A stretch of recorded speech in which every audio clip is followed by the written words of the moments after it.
In the evening, a change came over her. She did not pray. She collected the women of the neighborhood, got an old drum, and started to sing. For several hours, she thumped the sagging skins of the dilapidated drum and sang of the homecoming of warriors. We had to persuade her to stop to avoid overstraining. That was the first time since I had known her that she did not pray. तो यहाँ पे अब author बता रहे हैं कि उस शाम की बात बता रहे हैं वो, तो इवनिंग में उन्होंने अपनी ग्रैंडमदर के बिहेवियर में एक चेंज ऑब्जर्व किया. अ चेंज केम ओवर हर, और उन्होंने देखा कि उस दिन ग्रैंडमदर ने प्रे नहीं किया, वो जो कि क्वाइट कॉन्ट्ररी था ग्रैंडमदर के बिहेवियर को नज़र में रखते हुए कि उन्होंने जब वो खुशवंत सिंह जी को छोड़ने भी आई थी और जब लेने भी आई थी तब भी वो कॉन्स्टेंटली प्रेयर में ही मग्न थी. फिर वो लिखते हैं कि उस दिन ग्रैंडमदर ने आसपास की सारी औरतों को इकट्ठा किया नेबरहुड की और एक पुराना ड्रम लिया और उसे उस गाने लग गई और उस ड्रम को प्ले करने लग गई. सो यहाँ पे ड्रम को प्ले करने के लिए थंब यूज़ होता है बिकॉज अब ड्रम की स्किन को बजाते हैं, अगर आपने ड्रम कभी देखा हो तो.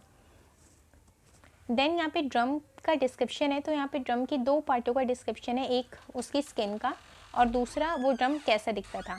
तो यहाँ पे सैगिंग एक एडजेक्टिव यूज़ हुआ है. तो सैगिंग मतलब होता है कोई भी चीज़ लटकना. फॉर एग्जांपल ओल्ड एज में आप देखेंगे कि स्किन जो है वो सैग होने लगती है और लटकने लगती है, लूज़ होने लगती है.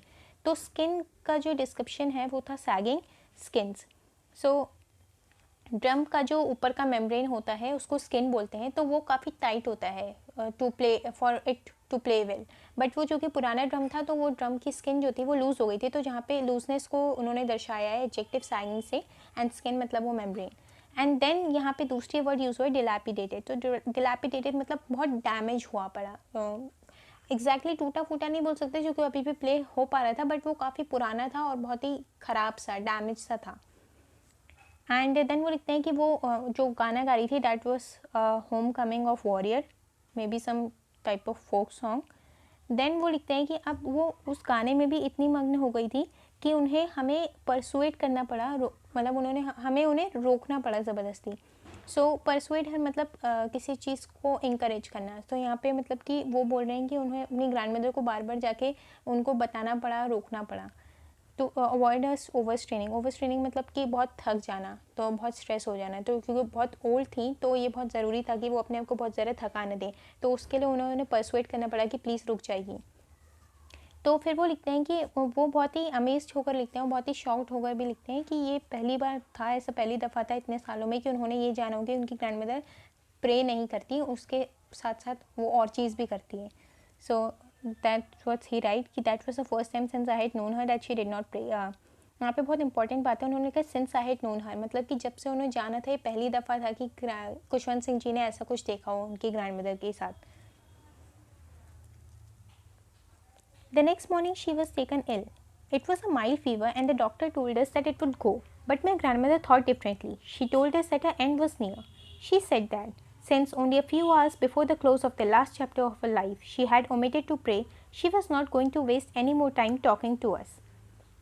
Now next day की वो बात बताते हैं कि नेक्स्ट मॉर्निंग इस इवेंट की वजह से जो पास्ट नाइट हुआ था जब वो गाना गा रही थी, तो उसकी वजह से जो है नेक्स्ट मॉर्निंग वो बीमार पड़ गई थी. तो उस चीज़ के लिए यूज़ हुआ है एक्सप्रेशन टेकन इल.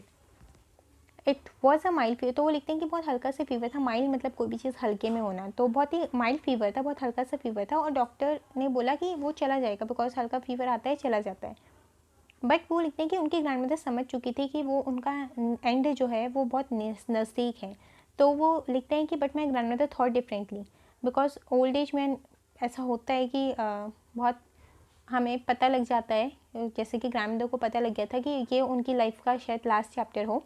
तो वो लिखती हैं कि क्योंकि उनका एंड बहुत नियर है तो वो बोलती हैं कि सिर्फ मेरे पास कुछ ही घंटे बचे हैं और इस कुछ घंटों में मैंने प्रे करने की बजाय जो उन्होंने लास्ट ये गाना और तबला बजाया, तो वो लिखते हैं कि मतलब मेरा एंड आने से पहले मैंने प्रे करना ओमिट कर दिया. ओमिट करना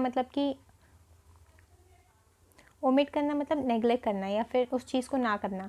तो वो बोलते हैं कि अब मैं कोई भी टाइम अपना बातों में ज़ाया नहीं करूँगी क्योंकि मैंने मतलब अपनी ज़िंदगी के मेरे बस कुछ घंटे रह गए थे और उन घंटों में मैंने प्रार्थना नहीं की, तो आप प्लीज़ मुझे डिस्टर्ब ना करें. तो उन्होंने अपने परिवार वालों से बात कर ली थी कि she was not going to waste any more time talking to us. We protested, but she ignored our protest. She lay peacefully in bed praying and telling her peace. Even before we could suspect, Her lips stopped moving and the rosary fell from her lifeless finger. A peaceful pallor spread on her face and we knew that she was dead. Now वो लिखते हैं कि उन्होंने protest किया, जो protest करना मतलब कि उन्होंने ग्रैंड मदर को कहा कि नहीं ऐसा नहीं है, ऐसी बातें नहीं करते एक्सेट्रा एक्सेट्रा, बट वो लिखते हैं कि शी इग्नोर्ड अवर प्रोटेस्ट, कि वो बिल्कुल भी बात करने के लिए राज़ी नहीं हुई, वो सिर्फ प्रे करती रही क्योंकि उन्हें इस चीज़ का महसूस हो गया था कि उनकी शायद लास्ट कुछ घंटे बचे उनकी लाइफ के।